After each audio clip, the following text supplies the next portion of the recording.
responsabilidad les comento, ¿no? Estar al frente de esa institución. Y bueno, un gusto también estar con ustedes. Espero no cansarlos, ¿no?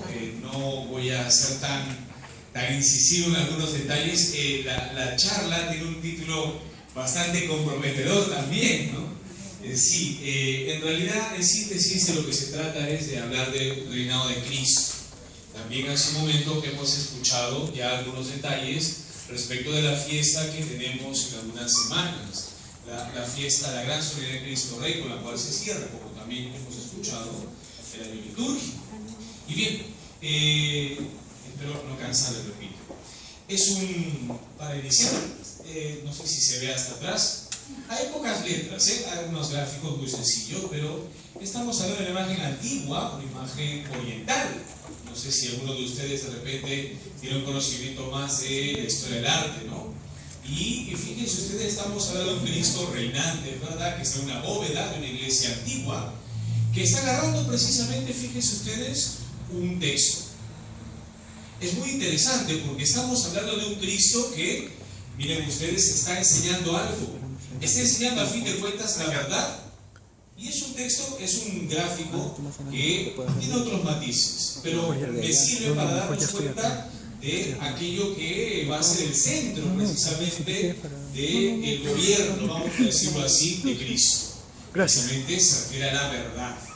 Bien, disculpen si muevo un poquito para también.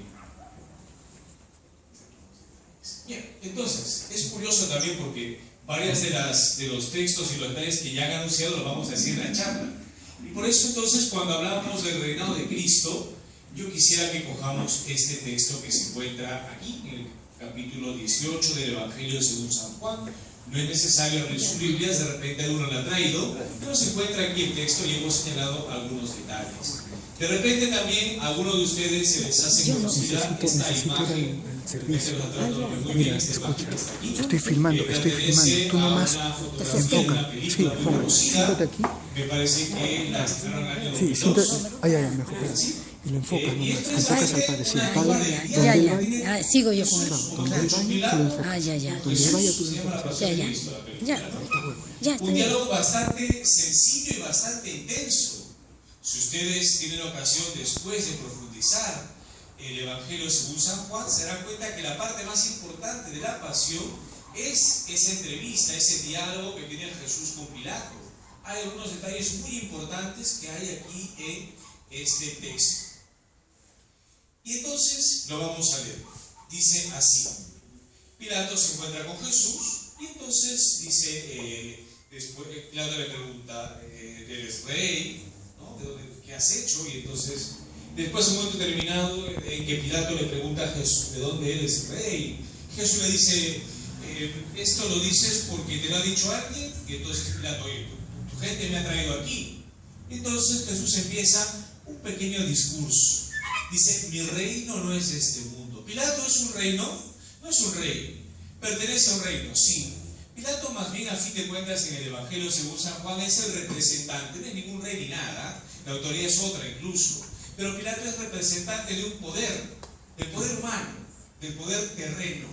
Más que hablar de un poder civil y tal, estamos hablando de un representante magno, de un poder, que es un poder del de Roma, un poder militar, un poder que, como de repente muchos de ustedes saben, sujeta a la gente por medio de la violencia. Y Pilato es un digno representante, vamos a decirlo así, de ese tipo de reinos. Pilato está pensando en un reino terrenal, en un reino terreno que se consigue, repito, con violencia. Pilato está representando a un tipo de gobierno, vamos a decirlo así, inquisitorio, un gobierno que se impone, un reino, un gobierno, como saben ustedes, que también está entretejido de mucha corrupción. Ese es el gobierno del cual Pilato, para ese texto, es responsable. Y miren, a fin de cuentas estamos hablando no solamente del diálogo entre Pilato y Jesús, vayamos un poquito más allá, y hay un diálogo entre el reino terreno, vamos a decirlo así, no es enfrentamiento, pero un cara a cara entre un reino terrenal y un reino espiritual. Hace mucho tiempo, no aquí, sino después en el siglo V, un hombre llamado Agustín de Hipona. De repente alguno de ustedes lo ha escuchado, ¿no? San Agustín, en un libro que se llama La ciudad de Dios, decía que precisamente en el interior del hombre había un encuentro entre dos reinos, entre dos gobiernos, entre dos ciudades. Precisamente una ciudad que se amaba a sí misma hasta el desprecio de Dios, así decía, la ciudad de los hombres, la terrenal, y una ciudad más bien que era lo contrario, un amor a Dios profundo hasta el desprecio de lo terrenal. Estamos hablando de la ciudad de Dios. Miren ustedes, a fin de cuentas, esta imagen es muy gráfica para que nos demos cuenta que hay enfrente dos tipos de poderes. Y esto se refleja, repito, en el texto. Jesús le dice, mi reino no es este mundo. Con eso basta, porque no hay ningún enfrentamiento, no debería haberlo, entre Pilato, el reino de este mundo, el reino terrenal, y el reino de Jesús. El reino de Jesús es de otra categoría, vamos a decirlo así. Y por eso Jesús dice, si mi reino fuera de este mundo, las cosas ya serían distintas. Si yo estuviera aquí prácticamente sin ningún tipo de combates, una cuestión más. Pero mi reino no es de aquí. Pilato no entiende de qué está hablando. Pilato tiene una mirada plana. Por eso dice, luego tú eres rey. Sorprendido. Y Jesús le dice, sí, como dice, yo soy rey. Y miren las palabras que dice Jesús. De repente no se ve atrás porque están de color verde. Para esto he nacido. He sido destinado para eso, para ser rey. Y Jesús utiliza otras palabras muy interesantes aquí. He nacido para dar testimonio de la verdad. Es interesante entonces la combinación, la equiparación, la asociación, mejor dicho, que hace Jesús. Un reino que no es de este mundo, pero un reino que refiere como punto central la verdad. Y no estamos hablando de una verdad como la que podemos escuchar en una universidad. No, estamos hablando de una cuestión mucho más profunda. La verdad de Jesús, de la cual está hablando Jesús, es una verdad que involucra no solamente la inteligencia, una verdad que envuelve a todo el hombre, una verdad que viene de Dios, una verdad que supone que el hombre tiene que ir mucho más arriba, un designio, podríamos decir, de lo alto, que supone que el hombre que está tirado en el piso prácticamente suba y participe de la vida de Dios. Con lo cual estamos hablando de una realidad mucho más profunda y mucho más grande. Pero para entender ese tipo de cosas hay que ser de ese mundo. Y Pilato es de ese mundo. Tendríamos que decir que no es ese mundo, con lo cual comprende lo que está diciendo Jesús. No lo comprende, por eso a continuación dice que es la verdad. Pilato tiene otras verdades. Pilato más bien cuando habla de la verdad está hablando de la sujeción del poder político. No nos olvidemos que en aquel tiempo Roma, como entra a las provincias conquistadas, entra por la violencia. Y Pilato sabe que si no cuida su pellejo, perdonen la expresión, viene otro y simplemente lo elimina. ¿Se entiende cuál es la verdad de Pilato? ¿Y qué diferencia hay entre lo que está diciendo Jesús? Jesús está hablando a este nivel, entiéndase, y Pilato aquí. Hace mucho tiempo, otro hombre muy conocido en Oriente, no entre nosotros de repente, que también es del siglo V, poquito antes, perdón, siglo V, también siglo IV, siglo V, se llamaba San Juan Crisóstomo.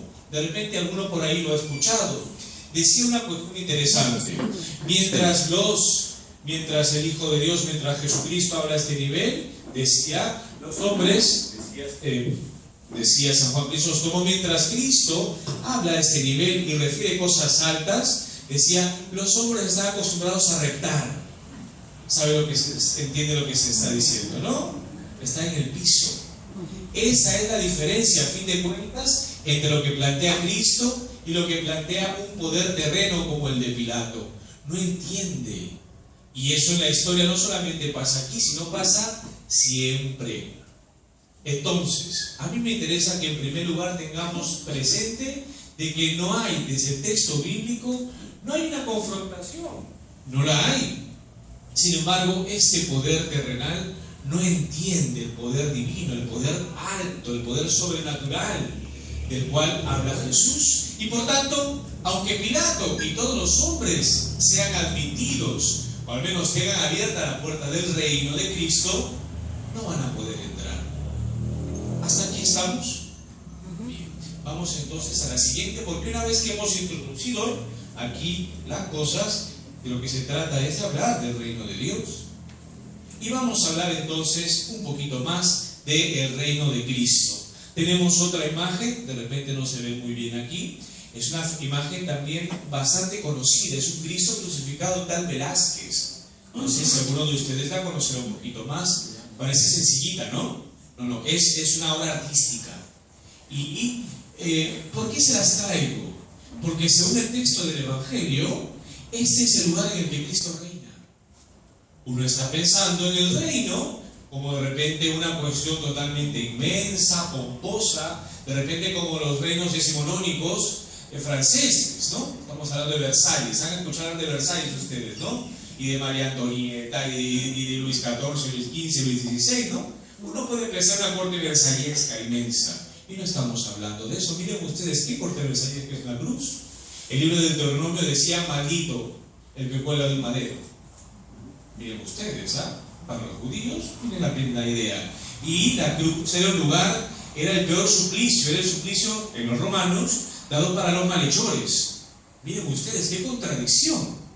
Ahora ya no hablamos simplemente de una falta de entendimiento. Aquí sí añadimos un detalle más. Hay una contradicción entre las formas de pensar del mundo y la forma en que Cristo quiere que nosotros, y Dios en el fondo, quiere que nosotros vivamos. ¿Sí? Esta imagen nos hace recordar que este es el trono de Cristo. Pero vayamos a más detalles, que creo que son los más importantes.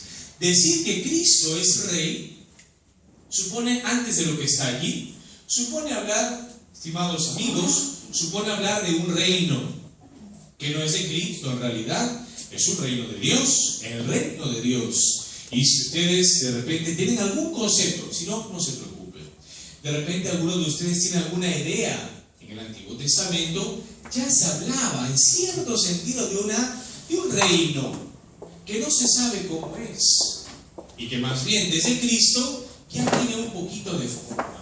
No estamos hablando, como se dan cuenta ustedes, de un reinado terrenal, político.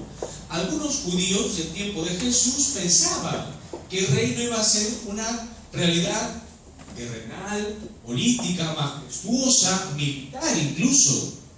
¿Sí? Próspera, claro. Pero no, por eso no entienden a Jesús, claro. Pero no, el reinado de Dios, que se concreta con Cristo Rey, es un reinado, como hemos señalado, espiritual, va mucho más allá. Y por eso, decir que Cristo es Rey, aquí sí vamos, supone decir que Él ha instaurado una presencia especial de Dios en medio del mundo. Dios nunca ha sido ajeno y nunca es ajeno a su creación, a cada uno de nosotros. Pero tenemos que decir una gran verdad, para decirlo gráficamente, porque tampoco es así, Dios está aquí, vamos a decirlo así, ¿no? De modo gráfico, no es que esté en el cielo de arriba, entiéndase, ¿no?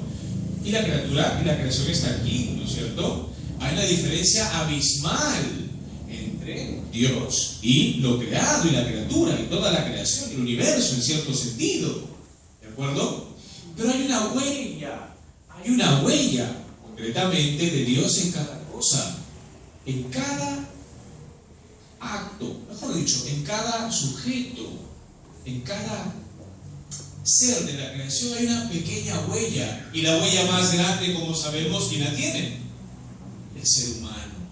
Génesis 1, el Señor Dios hizo al hombre a su imagen y semejanza, con lo cual la huella más grande y más profunda, que no la tiene ni el perrito que a veces sacamos, ni el monito, ni siquiera lo tiene el canarito, por decirlo así en general, pero ellos no tienen la huella. El niño sí la tiene, el perrito no. Es decir, que el hombre es mucho más valioso. Hay una presencia especial de Dios. Pero claro, una cosa es que hay una pequeña huella y otra cosa es que Dios vaya acercándose al hombre, o mejor dicho, a la creación. Esa dinámica en que Dios se va acercando se fue dando en la historia, hasta que en un momento determinado ese Dios quiso que su Hijo no solamente mirar a la creación y participe de la creación, sino que se haga uno. Entonces, por eso les estoy poniendo aquí, desde el momento en que Cristo se hace hombre, el Hijo de Dios, mejor dicho, se encarna, ya Dios tiene una nueva forma de estar, se hace uno de ellos. Una cuestión muy bonita. Nuestro querido Papa Benedicto XVI, lo recuerdan ustedes, ¿no? Decía a propósito de las fiestas que se nos acercan en un mes, un poquito más de la fiesta, la gran fiesta de la Navidad, decía que, a propósito del niño Jesús, decía que Dios no ha tenido mejor forma de acercarse al hombre para reclamarle amor al hombre, haciéndose un niño frágil que reclama atención, que reclama cariño. Rebeca. Así lo decía, para que nos demos cuenta simplemente que Dios tuvo una nueva forma de estar entre voy a decirle algo a Lupe, ¿ya? el Hijo de Dios, un ratito. Como dice también San Pablo, se encarna, se hace uno, goza de todo lo que tenemos nosotros y hay una nueva presencia de Dios. Ya no solamente tenemos una huellita, sino más bien podemos ver algo de Dios, y eso lo explica muy bonito el cuarto evangelio, pero vamos a dejarlo de lado. Y entonces sabemos que Jesucristo, cuando ya es mayor, dice: el reino de Dios, conviértanse, porque está cerca el reino de Dios. Y miren entonces, con la presencia de Jesús, hay una nueva forma en que Dios está con los hombres. Por eso les pongo aquí, su presencia en medio de los hombres desde la encarnación ha supuesto ya la llegada del reino. Cuando Cristo entonces se encarna, se hace hombre sin dejar de ser Dios, ya hay una nueva presencia. Dios acompaña a los hombres de otro modo, ya no los mira desde lejos. Al hacerse uno, comparte sus alegrías, comparte sus penas, comparte las tentaciones también, porque como saben ustedes, Cristo fue tentado. ¿Estamos? Hay una diferencia, claro. Cristo comparte toda la condición humana menos algo, el pecado. Eso sí. Pero fíjense ustedes, Cristo palpa como Dios y como hombre la realidad del ser humano.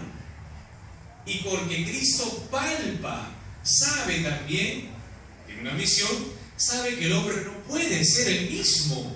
El hombre está atrapado, el ser humano está atrapado en una realidad que lo enajena, que lo hace salir de sí, una realidad que se llama pecado. El apóstol Pablo, después, claro, lo divertía muy bonito en la carta a los Romanos, cuando decía precisamente que hace el mal que no quiere. Pablo se da cuenta de que tiene cosas buenas, de que ha sido creado por Dios, pero a veces se tuerce. Lo que nos pasa a nosotros también, a mí también pasa, con ganas, yo me confesé el día de ayer. Y en realidad debo decirles que, fíjense ustedes no se proponen hacer las cosas bien y a veces les sale algo por allí chueco, para decir de modo más popular. Vale, las mentiritas de siempre. Esas cositas a veces, fíjense ustedes que pues son pequeñitas o a veces son más grandes, lastimosamente a veces. En nuestro caso, en todos, pues el más grande se llama pecado. Pero hay una gran verdad. Una vez, les pongo el ejemplo que nos puede pasar, y ojalá no les suceda, una mentira, viene otra, viene otra, viene otra, y así entonces damos una bola prácticamente que nos empapa y nos aplasta. Sí, pongo este ejemplo porque esto que pasa con una cuestión tan pequeñita pasa con cosas grandes. A veces uno va conversando con personas jóvenes y con personas también un poco adultas y les van a decir, me dicen a mí sacerdotes, me dicen a los curas: padre, yo quiero salir de este problema, de estos vicios, de estas cosas, pero me gana. ¿No hemos escuchado eso a veces? Bueno, pues eso supone que a veces el ser humano se inserta en una espiral de pecado que lo jala. Y a veces el hombre quiere salir y a veces no quiere salir. Esa es la realidad que Cristo ha palpado en el ser humano mientras se encarnaba, no porque le pasara a él, sino porque lo ve sus discípulos, lo advierten y aparte lo sabe porque es Dios. Y entonces el Señor sabe que ha venido al mundo precisamente para restablecer y elevar la condición del hombre. Por eso quiere sacarlo de esa espiral que se llama pecado.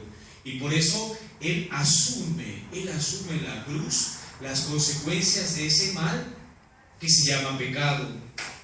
Y eso supone que entonces renueva todas las cosas. Y como Rey, precisamente va a renovar todas las cosas en la cruz. En la cruz uno puede contemplar el dolor de Cristo, sí, pero también en la cruz y en el momento de la pasión, cada uno de nosotros, seamos católicos o no, aquí sí me mando un poquito más allá, seamos católicos o no, en la cruz estamos llamados a contemplar la vergüenza de nuestro pecado, no porque Él sea una vergüenza, sino porque es una consecuencia de nuestra desgracia. Y uno se pregunta detrás, ¿por qué hace eso Dios? ¿Por qué hace eso el Hijo de Dios? ¿Por qué es capaz de morir? ¿Por qué es capaz de entregarse totalmente para que el hombre restablezca ese corazón dividido? La respuesta es muy clara, porque ama. Porque ama.